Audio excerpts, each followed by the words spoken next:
ਵਾਹਿਗੁਰੂ ਸਾਹਿਬ ਜੀ।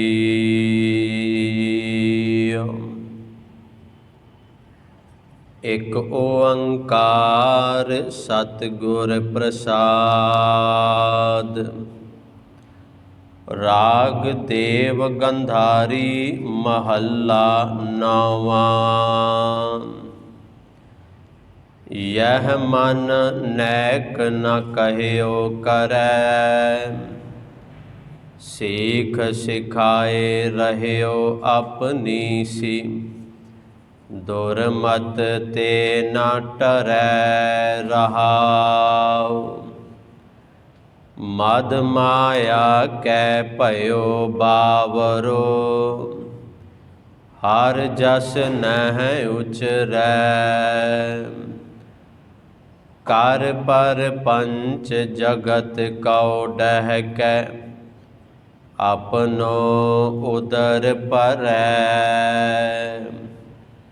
स्वान पूछ ज्यों होए न सूधो।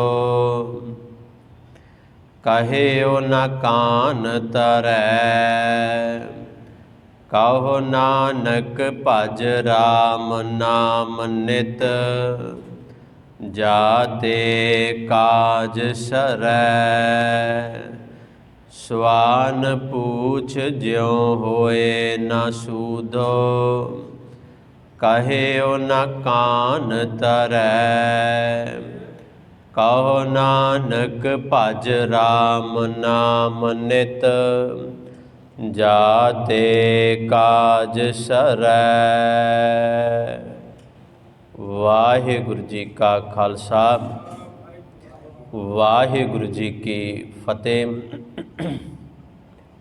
ਜੁਗੋ ਜੁਗੇ ਅਟਲ, ਛਤਰ ਚਵਰ ਤਖਤ ਦੇ ਮਾਲਿਕ ਸਾਹਿਬ ਸਤਿਗੁਰਾਂ ਦੀ ਪਾਵਨ ਪਵਿੱਤਰ ਹਜ਼ੂਰੀ ਵਿੱਚ ਜੁੜ ਬੈਠੇ ਸਤ ਸੰਗੀ ਜਨੋ, ਨੌਵੇਂ ਪਾਤਸ਼ਾਹ ਗੁਰੂ ਤੇਗ ਬਹਾਦਰ ਸਾਹਿਬ ਸਤਿਗੁਰੂ ਸਾਹਿਬਾਂ ਦੇ ਆ ਰਹੇ 400 ਸਾਲਾ ਪ੍ਰਕਾਸ਼ ਪੁਰਬ ਨੂੰ ਸਮਰਪਿਤ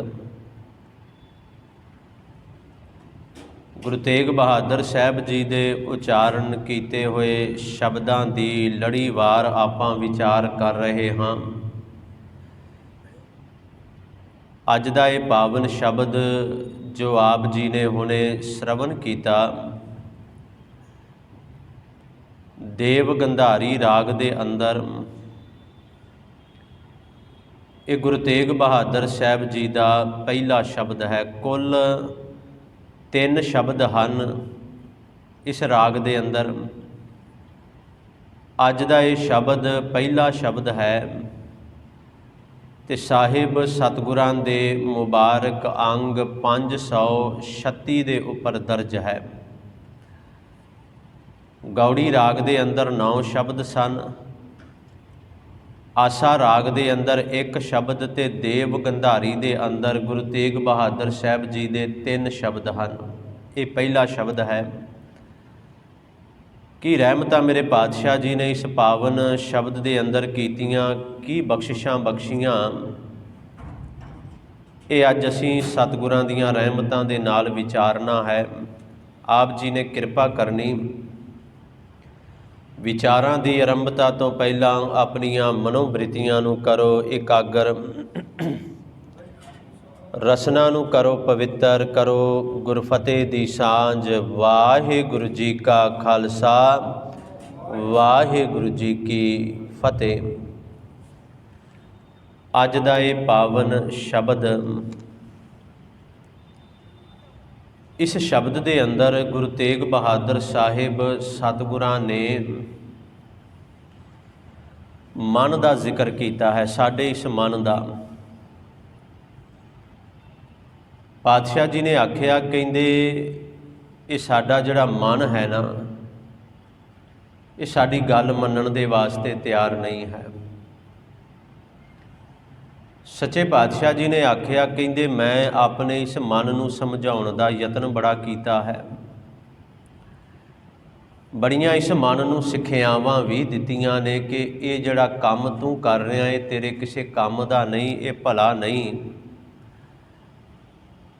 ਪਰ ਸਾਹਿਬਾਂ ਨੇ ਆਖਿਆ, ਕਹਿੰਦੇ ਇੰਨਾ ਸਮਝਾਉਣ ਦੇ ਬਾਵਜੂਦ ਵੀ ਇਹ ਜਿਹੜਾ ਮੇਰਾ ਮਨ ਹੈ ਇਹ ਮੇਰੀ ਗੱਲ ਮੰਨਣ ਦੇ ਵਾਸਤੇ ਤਿਆਰ ਨਹੀਂ ਹੈ। ਫਿਰ ਪਾਤਸ਼ਾਹ ਜੀ ਨੇ ਇੱਕ ਬਚਨ ਹੋਰ ਬੜੇ ਕਮਾਲ ਦਾ ਅੱਜ ਕਿਹਾ ਹੈ। ਇਸ ਸ਼ਬਦ ਦੇ ਅੰਦਰ ਇੱਕ ਐਗਜ਼ੈਂਪਲ ਦਿੱਤੀ, ਉਹਨਾਂ ਨੇ ਉਦਾਹਰਣ ਦਿੱਤੀ। ਆਖਿਆ ਸਾਡੇ ਮਨ ਦੀ ਹਾਲਤ, ਸਾਡੇ ਮਨ ਦੀ ਅਵਸਥਾ ਕਿਹੋ ਜਿਹੀ ਹੈ। ਕਹਿੰਦੇ ਜਿਵੇਂ ਇੱਕ ਕੁੱਤੇ ਦੀ ਪੂਛ ਹੈ ਨਾ, ਇਹ ਮੈਂ ਨਹੀਂ ਕਹਿ ਰਿਹਾ, ਅੱਜ ਦੇ ਸ਼ਬਦ ਵਿੱਚ ਗੁਰੂ ਸਾਹਿਬ ਨੇ ਉਦਾਹਰਣ ਦਿੱਤੀ ਹੈ। ਪਾਤਸ਼ਾਹ ਜੀ ਨੇ ਆਖਿਆ ਜਿਵੇਂ ਇੱਕ ਕੁੱਤੇ ਦੀ ਪੂਛ ਸਿੱਧੀ ਨਹੀਂ ਨਾ ਹੋ ਸਕਦੀ, ਉਵੇਂ ਸਾਡਾ ਇਹ ਮਨ ਜਿਹੜਾ ਹੈ ਇਹ ਸਿੱਧਾ ਨਹੀਂ ਹੋ ਸਕਦਾ। ਇਹ ਕੁੱਤੇ ਦੀ ਪੂਛ ਦੀ ਨਿਆਈ ਹੈ। ਜਿੰਨਾ ਮਰਜ਼ੀ ਕਹਿੰਦੇ ਇਹਨੂੰ ਸਮਝਾਉਣ ਦਾ ਯਤਨ ਕਰ ਲਈਏ, ਜਿੰਨਾ ਮਰਜ਼ੀ ਇਸ ਮਨ ਨੂੰ ਸਿੱਧੇ ਰਸਤੇ 'ਤੇ ਪਾਉਣ ਦਾ ਯਤਨ ਕਰੀਏ, ਇਹ ਕਹਿੰਦੇ ਜਾਣਾ ਹੀ ਨਹੀਂ ਚਾਹੁੰਦਾ ਉਸ ਪਾਸੇ। ਵੇਖੋ, ਮੈਂ ਸ਼ੁਰੂਆਤ ਅੱਜ ਕਰਨ ਜਾ ਰਿਹਾ। ਇਹ ਮਨ ਦੇ ਪਰਥਾਏ ਮੇਰੇ ਪਾਤਸ਼ਾਹ ਜੀ ਦਾ ਉਚਾਰਿਆ ਹੋਇਆ ਬਚਨ ਹੈ ਤੇ ਬੜੇ ਕਮਾਲ ਦਾ ਹੈ। ਕਿਉਂਕਿ ਅਸੀਂ ਇਹ ਨਹੀਂ ਕਹਿ ਸਕਦੇ ਕਿ ਸਾਡਾ ਮਨ ਜਾਣਦਾ ਨਹੀਂ ਚੰਗਾ ਕੀ ਹੈ ਤੇ ਬੁਰਾ ਕੀ ਹੈ। ਅਸੀਂ ਇਹ ਗੱਲ ਨਹੀਂ ਕਹਿ ਸਕਦੇ। ਸਾਡੇ ਮਨ ਨੂੰ ਪਤਾ ਹੈ, ਸਾਡਾ ਮਨ ਜਾਣਦਾ ਹੈ ਕਿ ਚੰਗਾ ਕੀ ਹੈ, ਸਾਡਾ ਮਨ ਜਾਣਦਾ ਹੈ ਕਿ ਸਾਡੇ ਵਾਸਤੇ ਬੁਰਾ ਕੀ ਹੈ, ਸਭ ਪਤਾ ਹੈ ਮਨ ਨੂੰ। ਤੇ ਪਤਾ ਗੁਰਦੇਵ ਪਾਤਸ਼ਾਹ ਜੀ ਨੇ ਕੀ ਆਖਿਆ? ਕਹਿੰਦੇ ਸਭ ਕੁਝ ਜਾਣਦਾ ਹੋਇਆ ਵੀ ਸਾਡਾ ਇਹ ਮਨ ਜਿਹੜਾ ਹੈ ਉਹ ਔਗਣ ਹੀ ਕਰਦਾ ਜਾ ਰਿਹਾ ਹੈ, ਗੁਣ ਨਹੀਂ ਕਰਦਾ। ਪਾਤਸ਼ਾਹ ਜੀ ਨੇ ਆਖਿਆ ਮਨ ਜਾਣਤ ਸਭ ਬਾਤ। ਮਨ ਜਿਹੜਾ ਸਾਡਾ ਮਨ ਹੈ ਨਾ, ਜਾਣਤ ਸਭ ਬਾਤ, ਇਹਨੂੰ ਸਾਰੀਆਂ ਬਾਤਾਂ ਦਾ ਪਤਾ ਹੈ, ਇਹਨੂੰ ਸਾਰੀਆਂ ਗੱਲਾਂ ਦਾ ਪਤਾ ਹੈ। ਇਹਨੂੰ ਪਤਾ ਹੈ ਕਿ ਕੀ ਮੇਰੇ ਵਾਸਤੇ ਮਾੜਾ ਹੈ, ਇਹਨੂੰ ਪਤਾ ਹੈ ਕੀ ਮੇਰੇ ਵਾਸਤੇ ਚੰਗਾ ਹੈ। ਧਿਆਨ ਨਾਲ ਸੁਣਿਓ, ਇਹ ਬਚਨ ਸੱਚਮੁੱਚ ਕਮਾਲ ਦਾ, ਸਾਡੇ ਸਾਰਿਆਂ ਵਾਸਤੇ ਆ। ਕਹਿੰਦੇ ਸਾਰਾ ਕੁਝ ਜਾਣਦਾ ਹੋਇਆ ਵੀ ਇਹ ਮਨ ਔਗਣ ਕਰਦਾ ਹੈ। ਮਨ ਜਾਣਤ ਸਭ ਬਾਤ, ਜਾਣਤ ਹੀ ਔਗਣ ਕਰੈ। ਜਾਣਦਾ ਹੋਇਆ ਵੀ, ਸਮਝਦਾ ਹੋਇਆ ਵੀ, ਇਸ ਮਨ ਨੂੰ ਗਿਆਨ ਹੋਣ ਦੇ ਬਾਵਜੂਦ ਵੀ ਮੇਰੇ ਪਾਤਸ਼ਾਹ ਨੇ ਆਖਿਆ ਇਹ ਔਗਣ ਹੀ ਕਰਦਾ ਜਾ ਰਿਹਾ ਹੈ। ਤੇ ਪਤਾ ਅੱਗੇ ਕੀ ਆਖਿਆ? ਕਹਿੰਦੇ ਫਿਰ ਕਾਹਦੀ ਸਿਆਣਪ ਹੈ। ਉਦਾਹਰਣ ਬੜੇ ਕਮਾਲ ਦੀ ਹੈ। ਪਾਤਸ਼ਾਹ ਜੀ ਨੇ ਆਖਿਆ ਹਨੇਰਾ ਹੋਵੇ, ਰਾਤ ਦਾ ਸਮਾਂ ਹੈ, ਹਨੇਰਾ ਹੈ, ਲਾਈਟ ਕੋਈ ਨਹੀਂ ਜਗ ਰਹੀ, ਕੁਝ ਵੀ ਨਜ਼ਰ ਨਹੀਂ ਆ ਰਿਹਾ। ਅਸੀਂ ਕਹਿ ਲਈਏ ਕਿ ਮੱਸਿਆ ਦੀ ਰਾਤ ਹੈ। ਚਲੋ ਅਸੀਂ ਮੰਨ ਲਈਏ ਇਸ ਗੱਲ ਨੂੰ ਕਿ ਮੱਸਿਆ ਦੀ ਰਾਤ ਹੈ, ਚਾਰੇ ਪਾਸੇ ਹਨੇਰਾ ਹੈ, ਕੁਝ ਵੀ ਨਜ਼ਰ ਨਹੀਂ ਆ ਰਿਹਾ, ਕੁਝ ਵੀ ਦਿਸ ਨਹੀਂ ਰਿਹਾ। ਤੇ ਜੇ ਇਹੋ ਜਿਹੇ ਹਨੇਰੇ ਦੇ ਅੰਦਰ ਇਨਸਾਨ ਹੱਥ ਵਿੱਚ ਦੀਵਾ ਫੜ ਲਵੇ ਤੇ ਦਿਸਣ ਲੱਗ ਪਏਗਾ, ਨਜ਼ਰ ਆਏਗਾ ਉਹਨੂੰ। ਪਾਤਸ਼ਾਹ ਨੇ ਇਹ ਬੜੀ ਕਮਾਲ ਦੀ ਉਦਾਹਰਣ ਜੇ। ਕਹਿੰਦੇ ਹੱਥ ਦੇ ਅੰਦਰ ਦੀਵਾ ਵੀ ਫੜ ਲਿਆ, ਦਿਸਣ ਵੀ ਸਭ ਕੁਝ ਰਿਹਾ ਹੈ, ਦਿਸ ਵੀ ਸਭ ਕੁਝ ਰਿਹਾ ਹੈ, ਪਰ ਹੱਥ ਵਿੱਚ ਦੀਵਾ ਫੜ ਕੇ ਚੱਲਦਿਆਂ ਵੀ ਜੇ ਇਹ ਖੂਹ ਵਿੱਚ ਡਿੱਗ ਪਏ ਤੇ ਫਿਰ ਇਹਨੂੰ ਮੂਰਖ ਹੀ ਕਵਾਂਗੇ ਨਾ। ਪਤਾ ਹੈ ਰੌਸ਼ਨੀ ਹੈ। ਚਲੋ ਅੱਜ ਦੀ ਐਗਜ਼ੈਂਪਲ ਲੈ ਲਈਏ, ਅੱਜ ਦੇ ਸਮੇਂ ਦੀ। ਹਨੇਰੇ ਵਿੱਚ ਤੁਰਦੇ ਜਾ ਰਹੇ ਹਾਂ, ਹੱਥ ਵਿੱਚ ਟਾਰਚ ਹੈ, ਲਾਈਟ ਹੈ। ਅੱਜ ਤੇ ਮੋਬਾਈਲ ਹੀ ਸਾਡੇ ਇਸ ਤਰ੍ਹਾਂ ਦੇ ਨੇ। ਸਾਹਮਣੇ ਖੂਹ ਨਜ਼ਰ ਵੀ ਆ ਰਿਹਾ ਹੈ, ਵੀ ਸਾਹਮਣੇ ਖੂਹ ਹੈ, ਤੇ ਫਿਰ ਵੀ ਉਹਦੇ ਵਿੱਚ ਡਿੱਗ ਪਈਏ ਤੇ ਇਹ ਮੂਰਖਤਾ ਦੀ ਨਿਸ਼ਾਨੀ ਹੈ। ਪਾਤਸ਼ਾਹ ਕਹਿੰਦੇ ਮਨ ਆ ਹੈ, ਇਹ ਮੂਰਖ ਮਨ ਹੈ। ਇਹਨੂੰ ਪਤਾ ਹੈ ਸਾਹਮਣੇ ਖੂਹ ਹੈ ਤੇ ਫਿਰ ਵੀ ਡਿੱਗ ਪੈਂਦਾ ਉਹਦੇ ਅੰਦਰ। ਮਨ ਜਾਣਤ ਸਭ ਬਾਤ, ਜਾਣਤ ਹੀ ਔਗਣ ਕਰੈ, ਕਾਹੇ ਕੀ ਕੁਸਲਾਤ। ਕੁਸਲਾਤ ਕਹਿੰਦੇ ਨੇ ਸਿਆਣਪ ਨੂੰ। ਕਾਹਦੀ ਸਿਆਣਪ? ਇਸ ਮਨ ਦੀ। ਹਾਥ ਦੀਪ, ਹੱਥ ਤੇ ਦੀਵਾ, ਕੂਏ ਪਰੈ, ਫਿਰ ਵੀ ਕਹਿੰਦੇ ਖੂਹ ਵਿੱਚ ਡਿੱਗ ਪੈਂਦਾ ਹੈ। ਇਹ ਸਾਡੇ ਮਨ ਦੀ ਹਾਲਤ ਹੈ। ਅੱਜ ਮੇਰੇ ਪਾਤਸ਼ਾਹ ਜੀ ਨੇ ਆਖਿਆ ਯਹ ਮਨ ਨੈਕ ਨਾ ਕਹਿਓ ਕਰੈ। ਯਹ ਮਨ, ਇਹ ਜਿਹੜਾ ਮੇਰਾ ਮਨ ਹੈ ਨਾ, ਕਹਿੰਦੇ ਮੇਰੀ ਇੱਕ ਵੀ ਗੱਲ ਮੰਨਣ ਦੇ ਵਾਸਤੇ ਤਿਆਰ ਨਹੀਂ ਹੈ। हाँ, एक बेनती मैं होर करके फिर शब्द वाले पासे आउणा। अज मन दीयां विचारां आपां करनियां ने गुरु ग्रंथ साहिब की बाणी के अनुसार। एक गल आपां समझ लईए, जदों कोई कर्म करन लगदे आ ना, आपां कोई भी कर्म, एक वार साडा मन सानू आवाज़ जरूर दिंदा है कि ये मंदा ये ना करी। ध्यान नाल सुणिओ, एक वार मन आवाज़ दिंदा है कि ये काम गलत है, ये मंदा है, इहदे नाल इस काम नूं करन दे नाल तेरे हत्थ विच फड़िया दीवा पर फिर भी खूह विच डिग पएगा। पर अगले ही पल उही मन सानू वो काम करन लई मजबूर भी कर दिंदा जे। उही मन है ना जिहड़ा पहला हल्ला मारदा है भी ये गलत है, तो दूजे हल्ले दे विच साडे तो वो काम करवा भी लैंदा है। ये मन बड़ा तगड़ा है। मन जिहड़ा है ना, ये वस विच आ गया तो रब मिल गया, क्योंकि मन के अंदर परमात्मा भी बैठा है, ये किते बाहर नहीं है। सच्चे पातशाह जी ने आख्या, यह मन नैक ना कहिओ करै। ये जिहड़ा मेरा मन है ना, ये मेरी एक भी गल मन्नण दे वास्ते तैयार नहीं है। मैं इनू बड़ा कहना कि सीधे रस्ते ते चलीए, मैं इनू बड़ा कहना कि हाँ इस पासे नहीं। पर एक गल होर भी है, कल जदों मैं इस शब्द की तैयारी कर रहा सी ना, तो मन में एक गल वार वार घूम रही सी। वो ये घूम रही सी कि हो सकता है कि जिहड़े साडे कर्म साडे नाल नाल आउंदे ने ना, जिहड़े असीं कर्म करते हाँ, वो कर्म लगातार साडे नाल चलदे ने। लगातार इस जन्म विच, अगले जन्म विच, उस तो अगले जन्म दे विच कुछ असीं खत्म कर लैंदे आ ते कुछ साडे नाल चले चलदे ने अगे। आ बचन असीं रोज़ पढ़दे आ।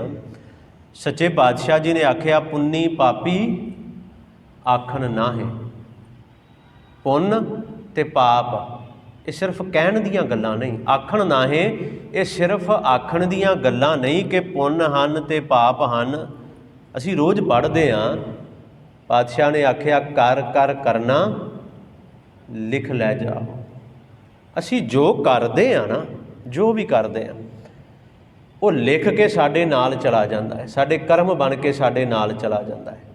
मैं तां बेनती गल मन ते ही आउणा है। मैं सच्चे पातशाह जी ने आख्या, पुन्नी पापी आखन नाहे, कर कर करना लिख लै जाओ। आपे बीज आपे ही खाहो, नानक हुक्मी आवो जाओ। हुण ਜਿਹੜੇ ਅਸੀਂ कर्म करते हाँ, वो साडे पुण्य ते पाप बनते ने, साडे नाल नाल वो चलते ने पुण्य पाप बन के।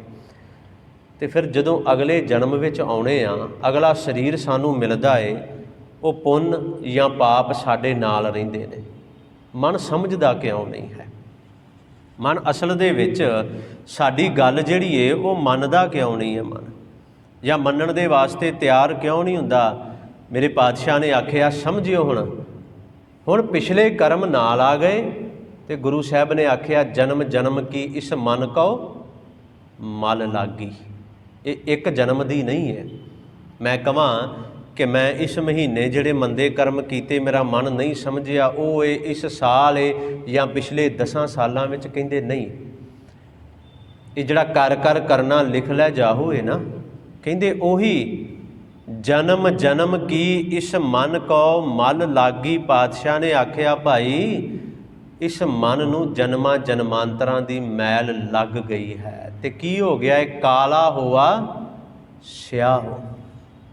यह मन नैक ना कहिओ करै। क्यों? ये मन साडी गल नहीं मनदा।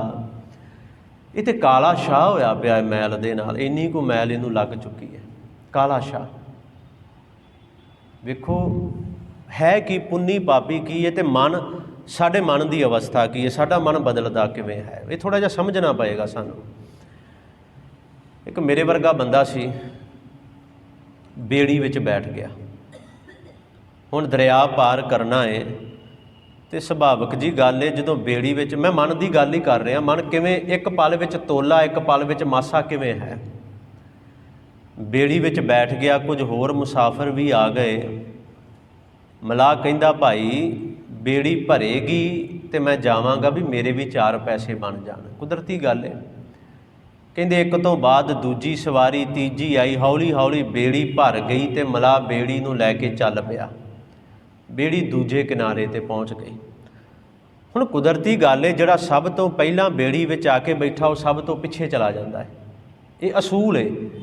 ਉਹ ਸਭ ਤੋਂ ਪਿੱਛੇ ਚਲਾ ਜਾਏਗਾ। ਉਹਨੂੰ ਕਹਿਣਗੇ ਵੀ ਪਿੱਛੇ ਬੈਠ, ਹੌਲੀ ਹੌਲੀ ਪੈਸੰਜਰ ਆਉਂਦੇ ਜਾਣਗੇ, ਬਿਠਾਉਂਦੇ ਜਾਣਗੇ। ਅਤੇ ਜਿਹੜਾ ਸਭ ਤੋਂ ਪਿੱਛੇ ਬੈਠਦਾ ਏ ਉਹ ਸਭ ਤੋਂ ਪਹਿਲਾਂ ਉਤਰਦਾ ਏ। ਉਹ ਪਹਿਲਾਂ ਉਤਰਦਾ ਏ। ਉਹ ਪਹਿਲਾਂ ਉਤਰਿਆ ਜੀ, ਜਿਹੜਾ ਪਿੱਛੋਂ ਬੈਠਾ ਸੀ। ਇੱਕ ਇੱਕ ਕਰਕੇ ਸਾਰੇ ਉਤਰਦੇ ਜਾ ਰਹੇ ਨੇ। ਮਲਾਹ ਬਾਹਰ ਖੜਾ ਸਭ ਤੋਂ ਪੈਸੇ ਲੈ ਰਿਹਾ ਏ। ਹੁਣ ਜਦੋਂ ਇਹਦੀ ਵਾਰੀ ਆਈ ਨਾ ਉਤਰਨ ਦੀ, ਇਹਨੇ ਮਲਾਹ ਨੂੰ ਪੈਸੇ ਦਿੱਤੇ ਅਤੇ ਵੇਖਿਆ ਉਸ ਬੇੜੀ ਦੇ ਅੰਦਰ ਇੱਕ ਝੋਲਾ ਪਿਆ ਹੈ। ਮਨ ਕੀ ਹੈ ਸਾਡਾ? ਮਨ ਜਾਣਤ ਸਭ ਬਾਤ, ਜਾਣਤ ਹੀ ਔਗਣ ਕਰੈ। ਕਹਿੰਦੇ ਇਹਨੇ ਵੇਖਿਆ ਉਸ ਬੇੜੀ ਦੇ ਅੰਦਰ ਝੋਲਾ ਪਿਆ ਅਤੇ ਮਲਾਹ ਨੇ ਆਖਿਆ ਭਾਈ ਤੇਰਾ ਝੋਲਾ ਰਹਿ ਗਿਆ। ਇਹ ਅੱਗੇ ਵਧਿਆ, ਇਹਨੇ ਝੋਲਾ ਚੱਕਿਆ ਅਤੇ ਝੋਲੇ ਵਿੱਚ ਨਾ ਕੁਝ ਮੋਹਰਾਂ ਸਨ ਸੋਨੇ ਦੀਆਂ। ਪੁਰਾਣੇ ਸਮੇਂ ਦੀ ਗੱਲ ਹੈ, ਧਨ ਦੌਲਤ ਸੀ। ਇਹਦੇ ਮਨ ਨੇ ਆਖਿਆ ਵੀ ਇਹ ਮੇਰਾ ਨਹੀਂ ਹੈ, ਇਹ ਮੇਰਾ ਨਹੀਂ ਹੈ, ਇਹ ਮੇਰਾ ਹੱਕ ਨਹੀਂ ਇਹਦੇ ਉੱਪਰ, ਇਹ ਕਿਸੇ ਦਾ। ਇਹ ਮਲਾਹ ਨੂੰ ਕਹਿੰਦਾ ਭਾਈ ਇਹ ਮੇਰਾ ਨਹੀਂ।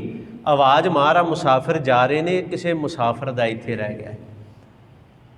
ਮਲਾਹ ਨੇ ਆਵਾਜ਼ ਮਾਰੀ ਵੀ ਆ ਝੋਲਾ ਕਿਹਦਾ? ਨਿਸ਼ਾਨੀ ਦੱਸੋ ਵਿੱਚ ਕੀ ਹੈ ਅਤੇ ਲੈ ਜਾਓ। ਹੁਣ ਜਿਹਦਾ ਝੋਲਾ ਸੀ ਉਹ ਲੈਣ ਵਾਸਤੇ ਆ ਗਿਆ। ਉਹਨੇ ਨਿਸ਼ਾਨੀ ਦੱਸੀ, ਲਿਆ ਝੋਲਾ, ਇਹਦੇ ਅੱਗੇ ਹੱਥ ਜੋੜੇ, ਬੜਾ ਧੰਨਵਾਦ, ਵਾਰ-ਵਾਰ ਇਹਦਾ ਸ਼ੁਕਰ ਉਸ ਇਨਸਾਨ ਨੇ ਕੀਤਾ ਕਿ ਮੇਰੀ ਸਾਰੀ ਜ਼ਿੰਦਗੀ ਦੀ ਪੂੰਜੀ ਅੱਜ ਖਤਮ ਹੋ ਜਾਣੀ ਸੀ, ਤੂੰ ਬਚਾ ਲਈ। ਇਹ ਬੜਾ ਖੁਸ਼ ਹੋ ਗਿਆ, ਖੁਸ਼ ਹੋ ਗਿਆ ਅਤੇ ਘਰ ਵੱਲ ਚੱਲ ਪਿਆ। ਉੱਥੋਂ ਪੈਦਲ ਜਾਣਾ ਸੀ ਥੋੜ੍ਹਾ ਜਿਹਾ, ਪਿੰਡ ਪਹੁੰਚ ਗਿਆ। ਧਿਆਨ ਮੇਰੇ ਵੱਲ ਦਿਆ ਜਿਹਨੂੰ ਖਾਸ ਕਰਕੇ। ਜਦੋਂ ਪਿੰਡ ਪਹੁੰਚਿਆ ਨਾ, ਹੋਇਆ ਕਿ ਗਲੀ ਵਿੱਚ ਗਿਆ ਅਤੇ ਇੱਕ ਬੱਚਾ ਖੇਡ ਰਿਹਾ ਸੀ ਗਲੀ ਵਿੱਚ। ਉਸ ਬੱਚੇ ਦੇ ਕੋਲ ਸ਼ਾਇਦ 1 ਰੁਪਈਆ ਹੋਏਗਾ, ਪਹਿਲੇ ਸਮਿਆਂ ਦਾ 1 ਟਕਾ ਜਾਂ ਕੋਈ ਵੀ ਸ਼ਬਦ ਵਰਤ ਲਈਏ। ਉਹ ਬੱਚਾ ਨਾ ਆਪਣੇ ਹੱਥ 'ਤੇ ਰੱਖ ਕੇ ਉਹਨੂੰ ਇਸ ਤਰ੍ਹਾਂ ਕਰਦਾ ਸੀ। ਉਹ ਪੈਸਾ ਉੱਪਰ ਨੂੰ ਜਾਣਾ ਅਤੇ ਫਿਰ ਉਹਨੇ ਜੁੱਪ ਲੈਣਾ, ਦੋਨੋਂ ਹੱਥ ਕਰਨੇ ਅਤੇ ਜੁੱਪ ਲੈਣਾ। ਖੇਡ ਰਿਹਾ ਸੀ ਉਹ ਬੱਚਾ, ਪੈਸਾ ਇੱਥੇ ਰੱਖਦਾ ਹੈ, ਉੱਪਰ ਉਛਾਲਦਾ ਹੈ, ਫਿਰ ਜੁੱਪ ਲੈਂਦਾ ਹੈ। ਇਹ ਵੱਧਦਾ ਜਾ ਰਿਹਾ ਉਸ ਬੱਚੇ ਵੱਲ, ਅੱਗੇ ਲੰਘਣਾ ਇਹਨੇ। ਕਹਿੰਦੇ ਬੱਚੇ ਨੇ ਪੈਸਾ ਉਛਾਲਿਆ, ਇਸ ਵਾਰ ਬੱਚੇ ਦੇ ਹੱਥ ਵਿੱਚ ਨਹੀਂ ਆਇਆ, ਥੱਲੇ ਡਿੱਗ ਪਿਆ ਅਤੇ ਰਿੜਦਾ ਰਿੜਦਾ ਉਹ ਪੈਸਾ ਇਹਦੇ ਵੱਲ ਆ ਗਿਆ। ਇਹਨੇ ਉੱਤੇ ਪੈਰ ਰੱਖ ਲਿਆ। ਮਨ ਕੀ ਹੈ? ਇਹ ਅਸਲੀਅਤ ਹੈ ਸਾਡੀ, ਮਨ ਦੀ ਅਵਸਥਾ ਕੀ ਹੈ? ਕਹਿੰਦੇ ਇੱਕ ਪੈਸਾ ਉਸ ਬੱਚੇ ਦਾ ਰਿੜਦਾ ਰਿੜਦਾ ਇਹਦੇ ਵੱਲ ਆ ਗਿਆ। ਇਹਨੇ ਉੱਤੇ ਪੈਰ ਰੱਖ ਲਿਆ, ਬੱਚਾ ਦੌੜਦਾ ਇਹਦੇ ਵੱਲ ਆਇਆ। ਜਿਹੜੇ ਵੀ ਸ਼ਬਦ ਬੱਚੇ ਨੇ ਵਰਤੇ, ਅੰਕਲ, ਚਾਚਾ, ਤਾਇਆ, ਜੋ ਵੀ ਕਿਹਾ, ਆਖਿਆ ਮੇਰਾ ਇੱਕ ਪੈਸਾ ਸੀ, ਮੈਨੂੰ ਲੱਗਦਾ ਇੱਧਰ ਆਇਆ, ਵੇਖਿਆ? ਕਹਿੰਦਾ ਨਹੀਂ ਪੁੱਤਰ ਮੈਂ ਨਹੀਂ ਵੇਖਿਆ, ਉਹ ਉੱਧਰ ਦੂਜੇ ਪਾਸੇ ਗਿਆ ਹੋਏਗਾ। ਬੱਚੇ ਨੇ ਮੂੰਹ ਉੱਧਰ ਕਰਕੇ ਵੇਖਣ ਲੱਗਾ, ਲੱਭਣ ਲੱਗਾ, ਇਹਨੇ ਪੈਰ ਥੱਲਿਓਂ ਕੱਢਿਆ ਅਤੇ ਜੇਬ ਵਿੱਚ ਪਾ ਲਿਆ। ਜਿਹੜਾ ਮਨ ਸੋਨੇ ਦੀਆਂ ਅਸ਼ਰਫੀਆਂ 'ਤੇ ਨਹੀਂ ਡੁੱਲਿਆ, ਉਹ ਇੱਕ ਪੈਸੇ ਲਈ, ਇੱਕ ਪੈਸੇ 'ਤੇ ਡੁੱਲ ਗਿਆ। ਇੱਕ ਪੈਸੇ 'ਤੇ ਪਲ ਵਿੱਚ ਤੋਲਾ ਹੈ ਸਾਡਾ ਮਨ, ਅਤੇ ਪਲ ਵਿੱਚ ਮਾਸਾ ਹੈ। ਜਿਹੜਾ ਮਨ ਉੱਥੇ ਨਹੀਂ ਡੋਲਿਆ, ਉਹ ਇੱਕ ਪੈਸੇ 'ਤੇ ਡੋਲ ਗਿਆ। ਕਾਰਨ ਕੀ ਹੈ? ਤਾਂ ਹੀ ਪਾਤਸ਼ਾਹ ਨੇ ਬੋਲ ਕਹੇ ਨੇ ਨਾ ਕਿ ਕਾਹੇ ਕੀ ਕੁਸਲਾਤ ਹਾਥ ਦੀਪ ਕੂਏ ਪਰ ਹੈ। ਇਹ ਮਨ ਸਮਝਣਾ ਬੜਾ ਔਖਾ ਹੈ। ਮਨ ਸਮਝਣਾ ਅਤੇ ਸਮਝਾਉਣਾ ਤਾਂ ਸਾਡੇ ਵੱਸ ਦੀ ਗੱਲ ਹੈ ਹੀ ਨਹੀਂ। ਅਤੇ ਗੁਰੂ ਕਿਰਪਾ ਕਰੇ ਅਤੇ ਮਨ ਸਮਝਾਇਆ ਜਾ ਸਕਦਾ ਹੈ, ਅਸੀਂ ਨਹੀਂ ਸਮਝਾ ਸਕਦੇ। ਸੱਚੇ ਪਾਤਸ਼ਾਹ ਜੀ ਨੇ ਆਖਿਆ, ਹਾਲਤ ਕੀ ਬਣ ਗਈ ਏ, ਜਨਮ ਜਨਮ ਕੀ ਇਸ ਮਨ ਕਉ ਮਲ ਲਾਗੀ। ਇਹਨੂੰ ਜਨਮਾਂ ਜਨਮਾਂਤਰਾਂ ਦੀ ਮੈਲ ਲੱਗ ਗਈ, ਇੰਨੀ ਕੁ ਮੈਲ ਲੱਗੀ ਏ ਕਾਲਾ ਹੋਆ ਸ਼ਾਹ, ਕਾਲਾ ਸ਼ਾਹ ਹੋ ਗਿਆ ਮਨ। ਅਤੇ ਪਤਾ ਤੁਲਨਾ ਕਿਹਦੇ ਨਾਲ ਕੀਤੀ? ਤੁਲਨਾ ਕਹਿੰਦੇ ਖੰਨਲੀ ਧੋਤੀ ਉਜਲੀ ਨਾ ਹੋਵੇ। ਹੁਣ ਤਾਂ ਸਮਾਂ ਥੋੜ੍ਹਾ ਜਿਹਾ ਬਦਲ ਗਿਆ। ਕਣਕ ਦੇ ਵਿੱਚ ਨਾ ਸਰੋਂ ਦਾ ਛੱਟਾ ਦਿੰਦੇ ਹੁੰਦੇ ਸੀ, ਜਾਂ ਇੱਕ ਵੱਖਰੀ ਕਿਆਰੀ ਕਰ ਲੈਣੀ, ਜਾਂ ਵੱਟਾਂ 'ਤੇ ਛੱਟੇ ਦੇ ਦੇਣੇ। ਸਰੋਂ ਪਹਿਲੋਂ ਵੱਢਣੀ, ਫਿਰ ਉਹਨੂੰ ਸੁਕਾਉਣਾ ਅਤੇ ਉਹਦਾ ਤੇਲ ਕਢਾਉਣ ਲਈ ਲੈ ਕੇ ਜਾਣਾ। ਉੱਥੇ ਵੇਖਣਾ, ਮੈਨੂੰ ਚੇਤਾ ਬਾਪੂ ਸਾਡਾ ਕਹਿੰਦਾ ਹੁੰਦਾ ਸੀ, ਪੁੱਤਰ ਚੰਗੀ ਤਰ੍ਹਾਂ ਖਲ ਵੀ ਸਾਰੀ ਲੈ ਕੇ ਆਉਣੀ ਨਾਲ। ਕੁਦਰਤੀ ਗੱਲ ਸੀ। ਉੱਥੇ ਵੇਖਣਾ ਅਤੇ ਇੱਕ ਟਾਕੀ ਹੁੰਦੀ ਸੀ ਕੋਲੂ ਵਾਲੇ ਬੰਦੇ ਕੋਲ, ਜਿੱਥੇ ਤੇਲ ਕੱਢਣਾ। ਉਹਨੇ ਟਾਕੀ ਨਾਲ ਨਾ ਕੋਲੂ ਨੂੰ ਸਾਫ਼ ਕਰਦੇ ਰਹਿਣਾ ਕਰਨਾ। ਉਹ ਟਾਕੀ ਦੀ ਹਾਲਤ, ਉਹ ਲੀਰ, ਉਸ ਕੱਪੜੇ ਦੀ ਹਾਲਤ ਇਹੋ ਜਿਹੀ ਸੀ, ਉਹਨੂੰ 100 ਵਾਰ 1000 ਵਾਰ ਲੱਖ ਵਾਰ ਧੋ ਲਓ, ਜਾਂ ਉਹਨੂੰ ਧੋ ਧੋ ਕੇ ਉਹ ਪਾੜ 'ਤੇ ਜਾਏਗਾ, ਪਰ ਉਹਦੇ ਅੰਦਰਲੀ ਮੈਲ ਨਹੀਂ ਨਿਕਲੇਗੀ, ਉਹ ਚਿੱਟਾ ਨਹੀਂ ਹੋਏਗਾ, ਨਹੀਂ ਨਾ ਹੋਏਗਾ, ਜਿੰਨੀ ਮਰਜ਼ੀ ਉਸ ਕੱਪੜੇ ਨੂੰ ਧੋ ਲਈਏ। ਅਤੇ ਪਾਤਸ਼ਾਹ ਨੇ ਉਦਾਹਰਨ ਨਾ, ਮਨ ਦੀ ਤੁਲਨਾ ਕਿਹੋ ਜਿਹਾ ਹੋਏਗਾ ਮਨ, ਕਿੰਨਾ ਕੁ ਮੈਲਾ ਹੋ ਚੁੱਕਿਆ ਹੋਏਗਾ। ਕਿੰਨਾ ਕਾਲਾ ਹੋ ਚੁੱਕਿਆ ਹੋਏਗਾ ਮਨ। ਗੁਰੂ ਸਾਹਿਬ ਕਹਿੰਦੇ ਇਹਦੀ ਇਹ ਹਾਲਤ, ਇਹਦੀ ਅਵਸਥਾ, ਇਹਦੀ ਉਸ ਖੰਨਲੀ, ਉਸ ਕੱਪੜੇ ਵਰਗੀ ਹੋ ਗਈ, ਉਸ ਲੀਰ ਵਰਗੀ ਹੋ ਗਈ। ਉਹਨੂੰ ਜਿੰਨਾ ਮਰਜ਼ੀ ਧੋ ਲਓ, ਨਾ ਉਹਨੇ ਚਿੱਟਾ ਨਿਕਲਣਾ, ਨਾ ਤੇ ਮਨ ਨੇ ਵੀ ਨਹੀਂ ਨਿਕਲਣਾ। ਇਹ ਤੇ ਗੁਰੂ ਬਖਸ਼ਿਸ਼ ਕਰੇ ਤੇ ਹੋ ਸਕਦਾ, ਉਹਦੇ ਤੇ ਵੀ ਆਵਾਂਗੇ। ਸੱਚੇ ਪਾਤਸ਼ਾਹ ਜੀ ਨੇ ਆਖਿਆ, ਜਨਮ ਜਨਮ ਕੀ ਇਸ ਮਨ ਕਉ ਮਲ ਲਾਗੀ, ਕਾਲਾ ਹੋਆ ਸਿਆਹ ਖੰਨਲੀ ਧੋਤੀ ਉਜਲੀ ਨਾ ਹੋਵੇ। ਜੇ 100 ਸੈਂਕੜੇ ਵਾਰ, ਜੇ 100 ਧੋਵਣ ਪਾਓ, ਜਿਹਨੂੰ 100 ਵਾਰ ਸੈਂਕੜੇ ਵਾਰ ਵੀ ਧੋ ਲਵਾਂ, ਉਹ ਨਾ ਤੇ ਉਹ ਲੀਰ ਉਜਲੀ ਹੋਏਗੀ ਤੇ ਮਨ ਵੀ ਉਸ ਉਜਲੀ, ਉਸ ਖੰਨਲੀ ਉਜਲੀ, ਵਾਹਿਗੁਰੂ ਮਨ ਵੀ ਉਸ ਗੰਦੀ ਲੀਰ ਵਰਗਾ ਹੋਇਆ ਪਿਆ ਹੈ ਤੇ ਜਨਮਾਂ ਜਨਮਾਂਤਰਾਂ ਦੀ ਮੈਲ ਹੈ। ਹਾਂ, ਇੱਕ ਗੱਲ ਹੋਰ ਵੀ ਹੈ, ਸਾਹਿਬ ਸੱਚੇ ਪਾਤਸ਼ਾਹ ਜੀ ਦੀ ਬਾਣੀ ਜਦੋਂ ਪੜ੍ਹਦੇ ਆ ਨਾ, 52 ਅੱਖਰੀ ਭਗਤ ਕਬੀਰ ਸਾਹਿਬ, ਮੈਂ ਥੋੜ੍ਹਾ ਜਿਹਾ ਦੱਸਾਂ 52 ਅੱਖਰੀ ਕੀ ਹੈ। 52 ਅੱਖਰ ਸੰਸਕ੍ਰਿਤ ਦੇ 52 ਅੱਖਰ ਨੇ, 52, ਤੇ 52 ਅੱਖਰੀਆਂ ਗੁਰੂ ਸਾਹਿਬ ਨੇ ਉਚਾਰੀਆਂ ਨੇ, ਭਗਤ ਕਬੀਰ ਸਾਹਿਬ ਨੇ ਵੀ ਉਚਾਰੀ ਹੈ। 52 ਅੱਛਰ ਲੋਕ ਤਰੈ ਸਭ ਕਛ ਇਨ ਮੈਂ ਇਨਹੀ ਮਾਹੇ, ਉਹ ਅੱਖਰ ਖਿਰ ਜਾਏਂਗੇ, ਇਹ ਅੱਖਰ ਇਨ ਮੈਂ ਨਾਹੇ। ਇਹ ਵਾਲੀ ਜਿਹੜੀ 52 ਅੱਖਰੀ ਹੈ, 52 ਅੱਖਰੀ ਭਾਵ ਊੜਾ ਕੀ ਕਹਿ ਰਿਹਾ ਹੈ, ਐੜਾ ਕੀ ਕਹਿ ਰਿਹਾ ਹੈ। ਮੈਂ ਛੋਟੀ ਜਿਹੀ ਇੱਕ ਐਗਜ਼ਾਮਪਲ ਦੇਵਾਂ। ਸੁਖਮਨੀ ਸਾਹਿਬ ਤੋਂ ਪਹਿਲਾਂ 52 ਅੱਖਰੀ ਹੈ। ਅਸੀਂ ਪੜ੍ਹਦੇ ਹਾਂ ਗੁਰੂ ਅਰਜੁਨ ਦੇਵ ਜੀ ਦੀ। ਆਹ ਜਿਹੜਾ ਸ਼ਬਦ ਇੱਕ ਪੰਕਤੀ ਹੈ, ਦੱਦਾ, ਤੱਤਾ ਕੀ ਕਹਿ ਰਿਹਾ ਹੈ, ਥੱਥਾ ਕੀ ਕਹਿ ਰਿਹਾ ਹੈ, ਦੱਦਾ ਕੀ ਕਹਿੰਦਾ ਹੈ। ਮੈਂ ਦੱਦੇ ਦੀ ਉਦਾਹਰਨ ਤਾਂ ਦੇ ਰਿਹਾ, ਇਹ ਪੰਕਤੀ ਸਾਨੂੰ ਸਭ ਨੂੰ ਯਾਦ ਹੈ ਕਿ ਦੱਦਾ ਦਾਤਾ ਏਕ ਹੈ। ਦੱਦਾ ਕੀ ਕਹਿ ਰਿਹਾ ਹੈ, ਦਾਤਾ ਏਕ ਹੈ, ਸਭ ਕਉ ਦੇਵਨਹਾਰ। ਇਵੇਂ ਹੈ। ਇਹਦੇ 'ਤੇ ਅੱਖਰਾਂ 'ਤੇ ਦੱਸਿਆ ਵੀ ਇਹ ਅੱਖਰ ਕੀ ਕਹਿ ਰਿਹਾ ਹੈ।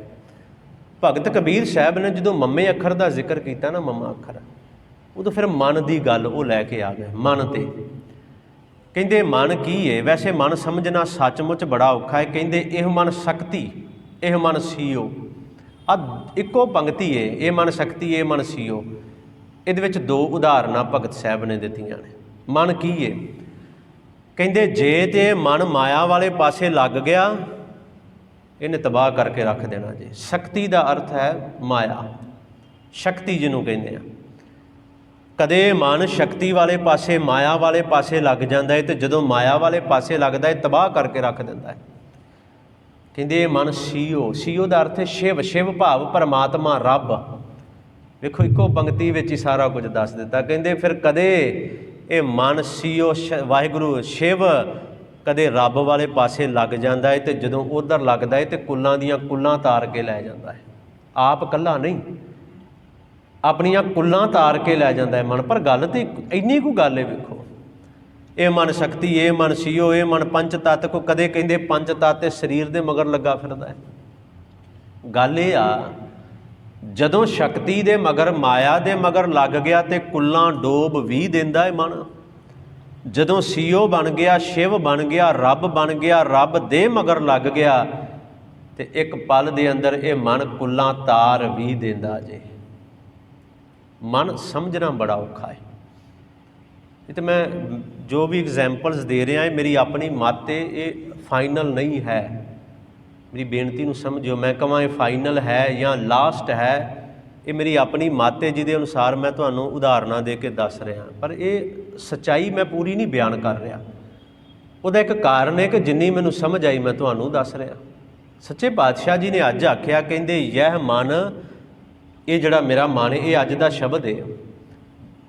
ਰਾਗ ਦੇਵ ਗੰਧਾਰੀ, ਇਸ ਰਾਗ ਦੇ ਅੰਦਰ ਗੁਰੂ ਤੇਗ ਬਹਾਦਰ ਸਾਹਿਬ ਜੀ ਦਾ ਇਹ ਪਹਿਲਾ ਸ਼ਬਦ ਹੈ। ਯਹ ਮਨ, ਇਹ ਕਹਿ ਦੇ ਨਾ ਹਿੰਦੀ ਦਾ ਸ਼ਬਦ ਹੈ, ਇਹ ਮਨ। ਯਹ ਮਨ ਨੈਕ ਨਾ ਕਹਿਓ ਕਰੈ।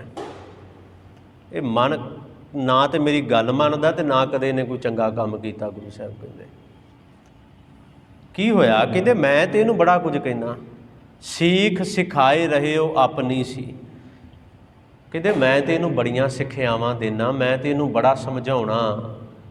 ਸੀਖ ਸਿਖਾਏ ਰਹੇ ਹੋ ਆਪਣੀ ਸੀ, ਮੈਂ ਇਹਨੂੰ ਬੜੀ ਸਿੱਖਿਆ ਦੇਣਾ ਮਨ ਨੂੰ ਕਿ ਇੱਦਾਂ ਨਾ ਕਰ, ਇੱਦਾਂ ਕਰ, ਇੱਦਾਂ ਨਾ ਕਰ, ਇੱਦਾਂ ਕਰ। ਪਰ ਕਹਿੰਦੇ ਦੁਰਮਤ ਤੇ ਨਾ ਟਰੈ।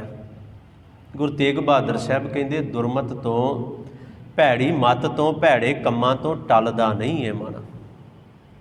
ਇਹ ਸੱਚੀ ਨਹੀਂ ਟਲਦਾ, ਜਿੰਨੀ ਮਰਜ਼ੀ ਇਹਨੂੰ ਸਿੱਖਿਆ ਦੇ ਲਈਏ।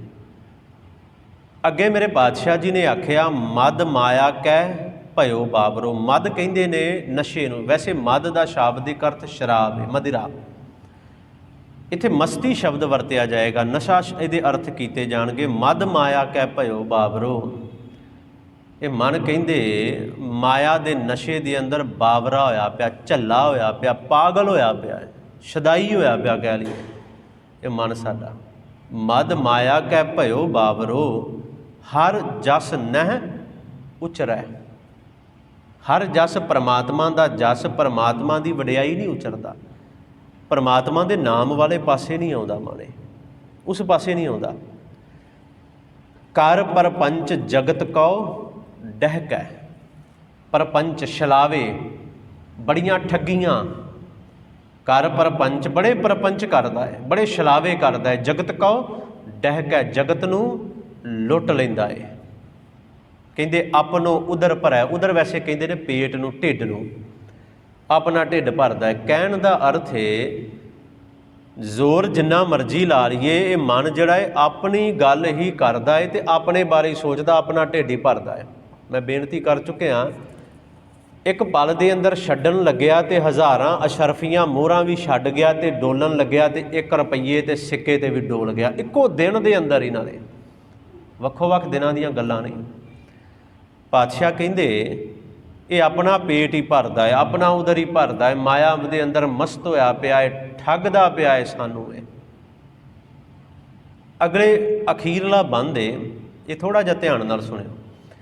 ਮਨ ਦੇ ਬਾਰੇ ਗੱਲ ਕਰਦੇ ਨੇ, ਕਹਿੰਦੇ ਸਵਾਨ ਪੂਛ ਜਿਉ ਹੋਏ ਨਾ ਸੀਧੋ।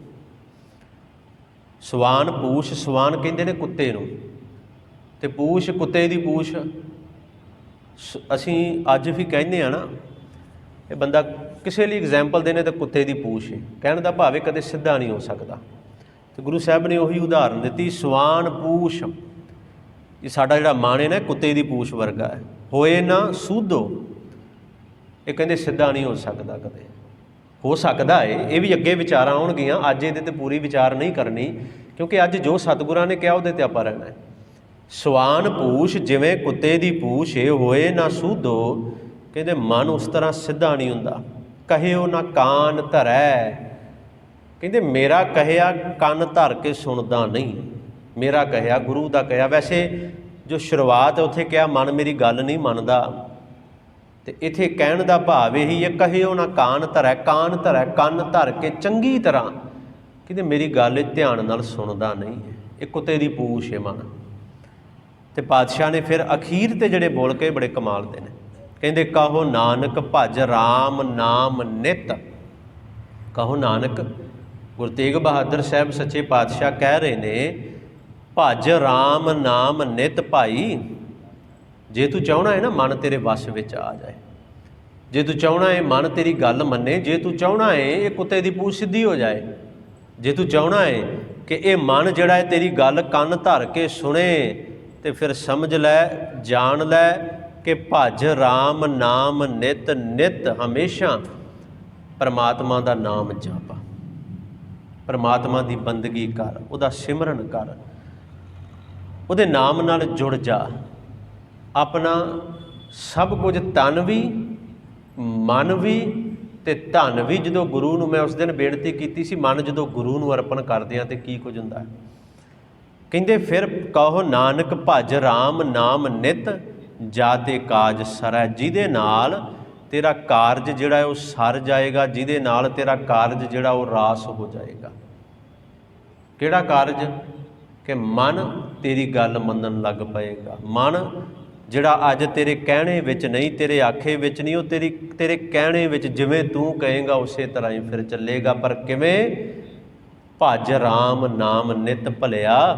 ਨਿਤ ਹਮੇਸ਼ਾ ਉਸ ਰਾਮ ਦੇ, ਵਾਹਿਗੁਰੂ ਪਰਮਾਤਮਾ ਦੇ ਨਾਮ ਨੂੰ ਭਜ ਲੈ, ਪਰਮਾਤਮਾ ਦੇ ਨਾਮ ਨੂੰ ਜਪ ਲੈ। ਅਤੇ ਗੁਰੂ ਤੇਗ ਬਹਾਦਰ ਸਾਹਿਬ ਨੇ ਆਖਿਆ, ਭਾਈ ਤੇਰਾ ਇਹ ਮਨ ਜਿਹੜਾ ਹੈ ਉਹ ਫਿਰ ਤੇਰੇ ਵੱਸ ਵਿੱਚ ਆ ਜਾਏਗਾ। ਕਹੋ ਨਾਨਕ ਭਜ ਰਾਮ ਨਾਮ ਨਿਤ, ਜਾ ਤੇ ਕਾਜ ਸਰੈ। ਜਿਹਦੇ ਨਾਲ ਤੇਰੇ ਇਹ ਕਾਰਜ ਜਿਹੜੇ ਨੇ ਉਹ ਸਰ ਜਾਣਗੇ, ਰਾਸ ਹੋ ਜਾਣਗੇ ਤੇਰੇ ਇਹ ਕਾਰਜ।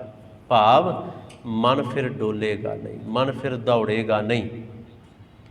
ਅੱਜ ਗੁਰੂ ਤੇਗ ਬਹਾਦਰ ਸਾਹਿਬ ਸੱਚੇ ਪਾਤਸ਼ਾਹ ਨੇ ਮਨ ਦਾ ਦ੍ਰਿਸ਼ਟਾਂਤ ਦਿੱਤਾ। ਆਖਿਆ ਭਾਈ ਸਾਡਾ ਇਹ ਮਨ ਜਿਹੜਾ ਇਹ ਸਾਡੇ ਵੱਸ ਵਿੱਚ ਨਹੀਂ, ਸਾਡੀ ਗੱਲ ਨਹੀਂ ਮੰਨਦਾ। ਇਹ ਮਨ ਦੀ ਹਾਲਤ, ਮਨ ਦੀ ਅਵਸਥਾ ਹੈ ਕਿ ਮਨ ਜਾਣਤ ਸਭ ਬਾਤ, ਜਾਣਤ ਹੀ ਔਗਣ ਕਰੈ, ਕਾਹੇ ਕੀ ਕੁਸਲਾਤ ਹਾਥ ਦੀਪ ਕੂਏ ਪਰੈ। ਮਨ ਜਾਣਦਾ ਹੋਇਆ ਵੀ ਔਗਣ ਕਰਦਾ ਜਾ ਰਿਹਾ ਹੈ, ਗਲਤੀਆਂ ਭੁੱਲਾਂ ਕਰਦਾ ਜਾ ਰਿਹਾ। ਸੋ ਸਤਿਗੁਰੂ ਰਹਿਮਤ ਕਰਨ, ਇਹ ਅਰਦਾਸ ਕਰੀਏ। ਜੇ ਅੱਜ ਗੁਰੂ ਤੇਗ ਬਹਾਦਰ ਸਾਹਿਬ ਜੀ ਨੇ ਆਖਿਆ ਨਾ, ਭਜ ਰਾਮ ਨਾਮ ਨਿਤ ਜਾਤੇ ਕਾਜ ਸਰੈ, ਇਹ ਅਰਦਾਸ ਆਪਾਂ ਵੀ ਕਰੀਏ ਕਿ ਸੱਚੇ ਪਾਤਸ਼ਾਹ ਪਰਮਾਤਮਾ ਦੇ ਨਾਮ ਦੀ ਦਾਤ ਸਾਨੂੰ ਵੀ ਬਖਸ਼ੋ ਕਿ ਸਾਡਾ ਇਹ ਮਨ ਵੀ ਸਿੱਧਾ ਹੋ ਸਕੇ, ਇਹ ਸਿੱਧੇ ਰਸਤੇ 'ਤੇ ਚੱਲ ਸਕੇ। ਸਿੱਧਾ ਰਸਤਾ ਪਰਮਾਤਮਾ ਦਾ ਰਸਤਾ। ਸੋ ਸਮੇਂ ਦੀ ਸਮਾਪਤੀ ਹੈ। ਇੰਨੀਆਂ ਕੁ ਬੇਨਤੀਆਂ ਆਪ ਜੀ ਨੇ ਪ੍ਰਵਾਨ ਕਰ ਲੈਣੀਆਂ। ਗੁਰਸ਼ਬਦ ਇਤਿਹਾਸ ਦੀ ਵਿਚਾਰ ਕਰਦਿਆਂ ਹੋਈਆਂ ਬੇਅੰਤ ਭੁੱਲਾਂ ਦੀ ਖਿਮਾ। ਸਤਿਗੁਰੂ ਸੱਚੇ ਪਾਤਸ਼ਾਹ ਤੇ ਆਪ ਸਰਬੱਤ ਸੰਗਤ ਬਖਸ਼ਣਹਾਰ ਹੋ ਜੀ। ਅਖੀਰ ਤੇ ਕਰੋ ਗੁਰਫਤਿਹ ਦੀ ਸਾਂਝ। ਵਾਹਿਗੁਰੂ ਜੀ ਕਾ ਖਾਲਸਾ, ਵਾਹਿਗੁਰੂ ਜੀ ਕੀ ਫਤਿਹ। ਸੋ